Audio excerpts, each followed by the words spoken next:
Une forêt qui bougeait, des arbres qui murmuraient, des branches qui oscillaient, comme animées d'une vie propre. Et puis, la forêt engloutit 20 000 soldats romains tout entiers. Ce n'était pas une bataille comme les autres. C'était la plus brutale embuscade de toute l'histoire de la Rome antique. 3 légions s'aventurèrent dans la forêt de Teutobourg et n'en revinrent jamais. Pas de ville, pas de muraille, aucune pitié, seulement la pluie, la boue et la trahison tapis sous les feuillages. Pendant 3 jours, l'empire qui avait conquis le monde fut anéanti par la terre même qu'il voulait dompter. Tout commença bien avant que la première lance ne soit jetée. Rome régnait déjà sur la majeure partie du monde connu, des déserts d'Afrique du Nord jusqu'au fleuve gris du nord de l'Europe. Mais au-delà du Rhin, ce large fleuve qui marquait la frontière de l'Empire romain, s'étendait une terre sauvage que les Romains appelaient la Germanie. Pour eux, ce n'était pas une nation. C'était un mystère enveloppé de brumes et de forêts. Imaginez des bois sans fin. Pas de ville, pas de routes pavées de marbre, pas de temples de pierre, seulement des pins, du vent et des guerriers se fondant dans les arbres comme des fantômes. Pour Rome, la Germanie était le chaos. Pour les tribus germaniques qui y vivaient, Rome était un géant qui ne cessait jamais d'avancer. Pendant des années, les légions romaines traversèrent le Rhin chaque été. Elles bâtissaient des fortins, traçaient des routes et forçaient les tribus à payer tribut ou à prêter serment d'allégeance. Quand Rome parlait de paix, elle voulait dire domination. En l'an 7 après Jésus-Christ, l'empereur Auguste décida de transformer cette contrée sauvage en une nouvelle province de l'Empire. Il envoya un homme en qui il avait une confiance absolue, Publius Quinctilius Varus, un gouverneur expérimenté, réputé pour avoir su ramener l'ordre dans les terres rebelles. Varus était calme, instruit et convaincu que la loi romaine pouvait civiliser n'importe quel peuple. Il amena avec lui des juges, des scribes et des percepteurs, persuadé que même ces tribus farouches finiraient un jour par remercier Rome de leur avoir enseigné la paix. Mais parmi les Germains se trouvait quelqu'un qui connaissait Rome un peu trop bien. Il s'appelait Arminius, ou Hermann dans sa langue natale, un prince du peuple des Chérusques. Des années plus tôt, il avait été emmené à Rome comme otage, une pratique courante pour garantir la loyauté des tribus. Là-bas, il apprit le latin, étudia la stratégie romaine, obtint la citoyenneté et combattit aux côtés des légions. Rome avait fait de lui le soldat parfait. Elle lui avait aussi appris exactement comment les détruire. Lorsqu'Arminius rentra chez lui, il découvrit que sa patrie disparaissait peu à peu sous les bottes romaines. Les patrouilles sillonnaient ses forêts, les lois romaines remplaçaient les coutumes ancestrales. Les tribus se déchiraient, certaines obéissaient à Rome, d'autres résistaient et brûlaient pour cela. Rome appelait cela civilisation. Arminius appelait cela chaîne. Et pourtant, en apparence, il resta fidèle. Il partageait la table de Varus, portait l'armure d'un officier romain et parlait un latin impeccable. Varus lui faisait une confiance aveugle. Il voyait en Arminius le pont parfait entre Rome et les tribus. Mais derrière ses yeux calmes, Arminius bâtissait quelque chose que Rome ne pouvait percevoir, une alliance secrète. Il chevauchait de village en village, murmurant que Rome était forte par le fer, mais faible par l'âme, que la forêt elle-même se lèverait s'ils s'unissaient. Un chef après l'autre, les murmures devinrent des serments. Le feu se propageait sous les feuilles. À l'été de l'an 9 après Jésus-Christ, le piège était prêt. Une petite rébellion fut organisée loin à l'est, un appât pour attirer Varus. Arminius, toujours fidèle en apparence, conseilla au gouverneur de passer par un raccourci connu sous le nom de forêt de Teutobourg, un labyrinthe d'arbres et de marais où aucune armée romaine n'avait jamais pénétré. Varus accepta. Pour lui, ce n'était qu'une mission de plus pour rétablir l'ordre. Pour Arminius, c'était le destin. Et quelque part, parmi ces pins silencieux, l'histoire attendait, l'âme dégainée. L'été de l'an 9 après Jésus-Christ. L'armée romaine se remit en marche. 3 légions, la 17e, la 18e et la 19e, avançaient vers l'est sous le commandement du gouverneur Publius Quinctilius Varus. Près de 20 000 soldats, accompagnés de milliers de civils, esclaves, marchands, femmes, enfants et des chariots chargés de vivres et de matériel. Ce n'était pas une simple expédition, c'était une armée persuadée qu'aucune force au monde ne pouvait l'atteindre. Ils quittèrent leur forteresse près du Rhin, en direction de ce que Varus pensait être une révolte locale. À ses côtés chevauchait son allié germanique de confiance, Arminius, calme, loyal, toujours prêt à conseiller. Il parla d'un raccourci, d'une route sûre qui traversait le cœur de la Germanie et permettrait de gagner plusieurs jours de marche. Ce raccourci, c'était la forêt de Teutobourg, un océan vert et dense, s'étendant entre collines basses et marais. Au début, la route était large et solide. Les ingénieurs romains avaient déjà construit des ponts et abattu des arbres lors de précédentes campagnes. Les soldats plaisantaient, chantaient, marchaient d'un pas régulier, leurs boucliers étincelant sous le soleil gris du nord. Mais plus la colonne s'enfonçait dans les bois, plus le ciel changeait. L'air devint épais, froid, presque humide. La lumière s'éteignait, bien que ce fût encore le milieu du jour. Les arbres se resserraient, leurs branches s'entrelaçaient comme des barreaux de prison. La route se rétrécit, puis elle se transforma en boue. Les chariots grinçaient, les chevaux glissaient. Une pluie lente et glacée commença à tomber, s'infiltrant sous chaque manteau, chaque cuirasse. Pourtant, Varus continua d'avancer. On lui avait dit que la rébellion était urgente. Un village en flammes, une tribu en révolte. Il faisait une confiance absolue à Arminius. Alors, quand celui-ci proposa de chevaucher en avant pour rallier les tribus alliées, Varus accepta sans hésiter. Arminius le salua, fit demi-tour et disparut dans la forêt. Les Romains poursuivirent leur marche. Heure après heure, la forêt les engloutit. Le bruit de leurs pas, de leurs cuirasses, résonnait étrangement sous la voûte des arbres, comme si la forêt écoutait. Cette nuit-là, l'armée établit son camp sur un terrain accidenté. Personne ne s'y sentait à l'aise. La forêt semblait trop proche. La pluie ne cessait pas. Les feux de camp fumaient sans brûler. Certains soldats jurèrent avoir entendu des corps au loin, des sons graves, sauvages, roulant dans l'obscurité. D'autres se moquèrent. « Des loups !» disaient-ils. « Rien que des loups !» Dans sa tente, Varus écrivait des rapports pour Rome. Il croyait que le lendemain ne serait qu'une autre longue journée de marche. Rien de plus. Mais dehors, dans l'ombre, des centaines de feux brûlaient déjà. Des feux qui n'appartenaient pas à Rome. La forêt s'était réveillée et elle attendait. Le matin arriva lentement, s'il arriva vraiment. Une brume grise et épaisse s'accrochait aux arbres de la forêt de Teutobourg, si lourde que le soleil semblait étouffer derrière elle. La colonne romaine s'étirait sur des kilomètres, serpentant comme un reptile d'acier à travers la boue et la pluie. Les boucliers glissaient, les bottes s'enfonçaient, les voix résonnaient, puis s'éteignaient aussitôt. Varus chevauchait en tête, calme mais épuisé. Il pensait que la journée serait comme les autres. Une marche difficile, peut-être quelques escarmouches sans importance.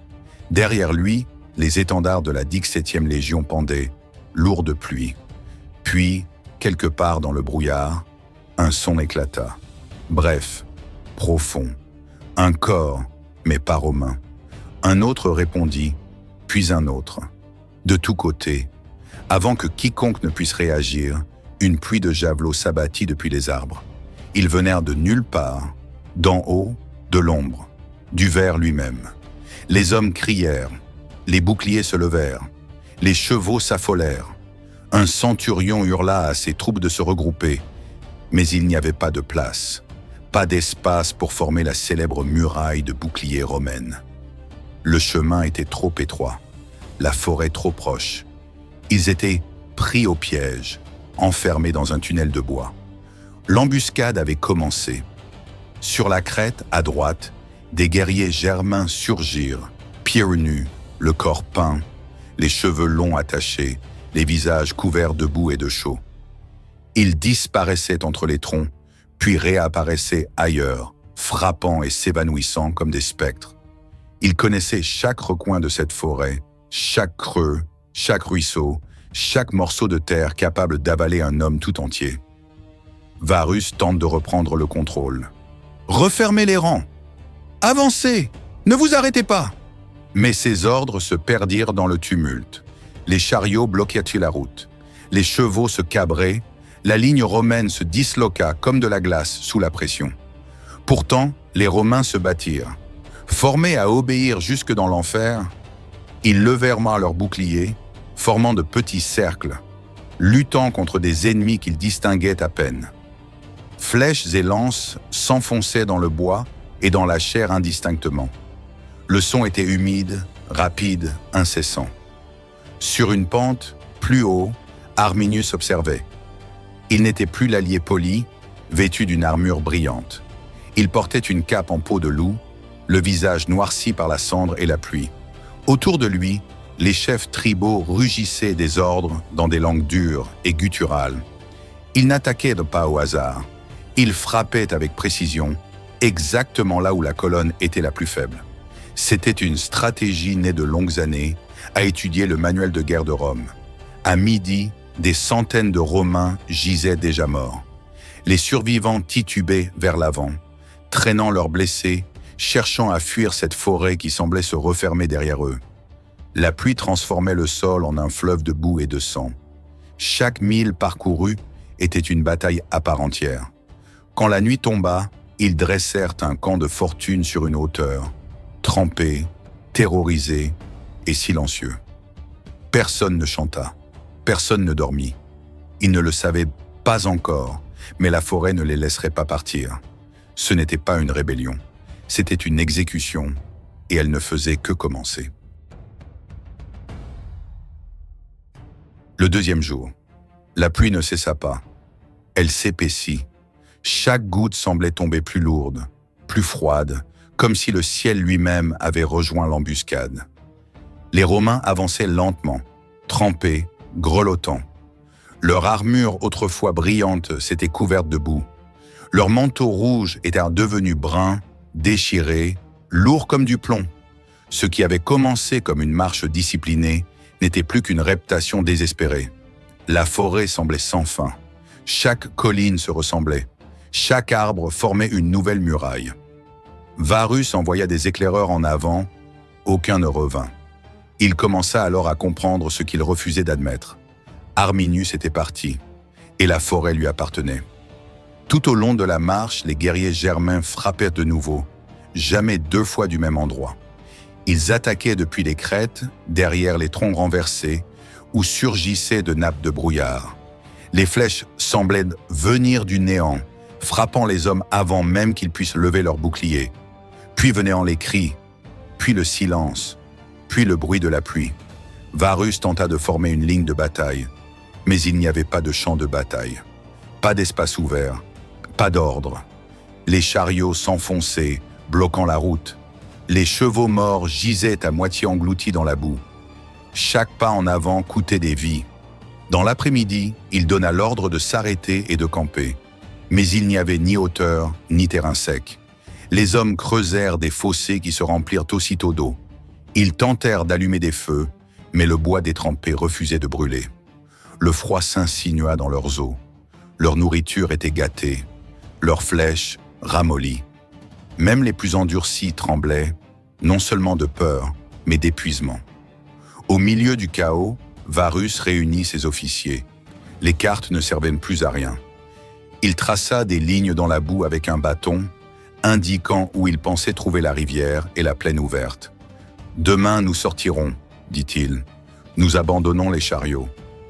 Nous ne gardons que ce que nous pouvons porter. Nous combattrons vers l'ouest, vers le Rhin. » Ces hommes acquiescèrent, mais ils ne croyaient plus vraiment que le Rhin fût atteignable.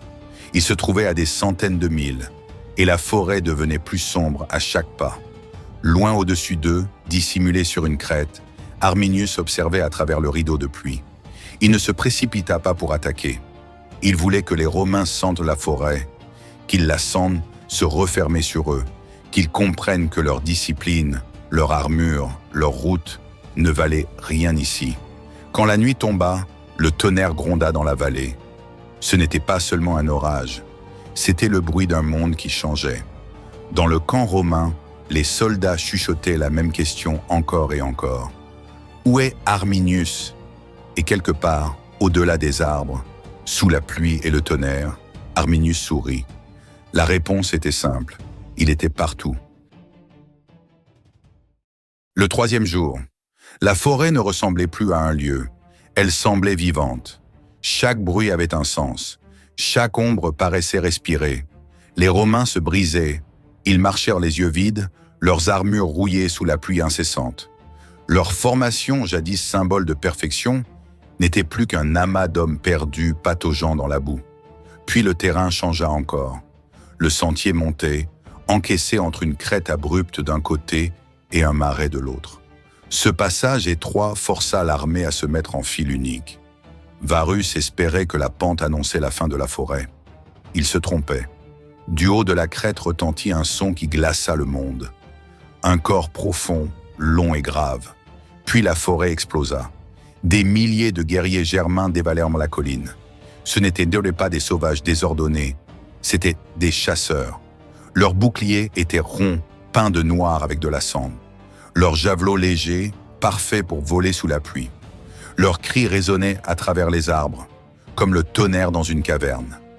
Les Romains tentèrent de se former, mais il n'y avait pas de place. La boue aspirait leurs pieds. Les chariots bloquaient toute retraite. Et du haut de la crête, la mort s'abattit sur eux. Flèches, pierres, lances. La forêt elle-même devint une arme. Des arbres abattus à l'avance s'effondraient maintenant sur le chemin, écrasant hommes et chevaux. Ce n'était pas une bataille. C'était un massacre, conçu avec patience. Arminius, vêtu d'une cape en peau de loup et brandissant une épée romaine, galopait le long de la crête en criant, à la fois en latin et dans sa langue natale. À son peuple, il lança « La forêt combat avec nous ». Aux Romains en contrebas, il hurla dans un latin parfait « Où est ton ordre maintenant, Varus? Où est la gloire de Rome ?» Puis il leva sa lance et la pointa vers le bas. À ce signal, des guerriers cachés derrière un mur de terre surgirent. Ils s'étendaient le long de la crête, une barrière invisible de bois et de boue que les Germains construisaient depuis des semaines. Elle canalisait les Romains dans une poche mortelle, coincée entre le marais et la pente. Chaque tentative de grimper se soldait par un carnage. Les Romains se battirent avec courage. La 17e Légion tenta de prendre le mur d'assaut, mais glissa, leurs armures les entraînant vers le bas. La 18e essaya de contourner pour attaquer de flanc, mais s'enlisa dans le marais. Les hommes hurlaient en s'enfonçant jusqu'aux genoux, puis jusqu'à la taille, incapables de lever leurs boucliers. La 19e tenait l'arrière, protégeant la retraite, mais les flèches tombaient aussi derrière eux. Ils étaient encerclés. Ils ne le savaient pas encore. Pendant des heures, la bataille se morcela en affrontements désespérés. Des groupes de Romains formant de petits cercles, boucliers serrés, frappant dans l'ombre. Chaque fois qu'ils repoussèrent un assaut, une autre vague arrivait d'une autre direction. C'était une guerre que Rome n'avait jamais connue. Non pas sur des plaines ouvertes, mais dans un labyrinthe vivant où l'ennemi disparaissait entre deux arbres, plus vite qu'un homme ne pouvait cligner des yeux. Les tactiques d'Arminius étaient impitoyables et brillantes. Il utilisait la pluie et le brouillard pour dissimuler ses mouvements, envoyant des signaux au corps. Une note longue pour attaquer, deux brèves pour se replier. Les tribus frappaient, disparaissaient, puis frappaient encore, épuisant les légions, mètre après mètre. Chaque minute consumait la discipline romaine. Chaque arbre devenait une embuscade. À midi, Varus chevauchait à travers le chaos, criant à ses hommes « Tenez la ligne! Gardez la formation !» Mais sa voix se noyait dans le tonnerre et les hurlements. L'étendard de la 17e, l'aigle d'argent de Rome, tomba dans la boue. Des soldats se jetèrent pour le sauver, mourant les uns sur les autres. L'aigle disparut sous le sang et la terre. Quand la pluie cessa enfin, le silence fut plus terrible que la bataille. L'air empestait le fer et la fumée. Les cadavres jonchaient le sentier étroit comme des feuilles mortes. Varus leva les yeux vers la crête, et un bref instant, il aperçut Arminius, immobile, drapé dans la fumée. Leurs regards se croisèrent à travers le chaos. Pour Varus, ce n'était plus une campagne, c'était un jugement. La forêt était devenue la tombe de Rome. La nuit tomba comme un rideau de fumée. Les feux des morts vacillèrent, puis s'éteignirent, ne laissant derrière eux que le bruit de la pluie et le craquement lent des arbres. Les Romains n'avaient plus de camp, plus de murs, plus d'ordre. Ils étaient dispersés, de petits groupes d'hommes agrippés les uns aux autres dans l'obscurité. Lorsque l'aube se leva enfin, elle n'apporta aucun réconfort. La forêt fumait sous le brouillard. L'air sentait le fer et la cendre. Des oiseaux tournaient haut dans le ciel, attirés par ce qui gisait en dessous.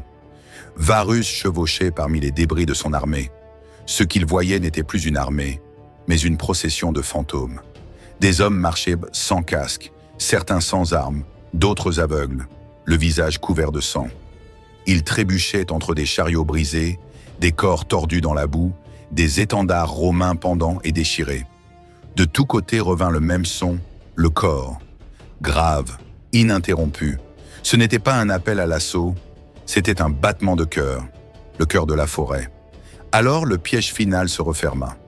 Les survivants atteignirent une clairière, un espace ouvert entre deux crêtes. Elle semblait sûre, mais sous l'herbe, des fosses et des pieux affûtés attendaient. Quand les Romains avancèrent, le sol lui-même les trahit. Les chevaux s'effondrèrent en hurlant. Les lignes romaines s'écroulèrent, et de toutes parts surgirent les tribus, des milliers d'hommes, leurs cris formant une tempête de fureur. Les Romains se battirent comme des hommes qui savaient déjà qu'ils étaient à la mort. Ils ne combattaient plus pour la victoire, mais pour l'honneur. De petits groupes se formèrent en cercle, boucliers verrouillés, frappant vers l'extérieur jusqu'à la chute du dernier. Le bruit du fer s'effaça, remplacé par le martèlement sourd des haches et des massues. Sur une crête dominant le carnage, Arminius se tenait à cheval. Son armure était romaine. Son cœur ne l'était pas. Il observait sans crier, sans joie. C'était la fin qu'il avait imaginée, et maintenant qu'elle prenait vie, elle lui semblait plus lourde qu'il ne l'avait cru. En contrebas, Publius Quinctilius Varus, gouverneur des frontières du nord de Rome, comprit la vérité. Il n'y aurait pas de secours, pas de route de retour vers le Rhin, aucun empire qui l'attendait au-delà des arbres. Rien que le silence. Il se tourna vers ses derniers officiers. Il se tenait trempé, blessé, le visage gris d'épuisement. Varus parla doucement, sa voix se brisant pour la première fois.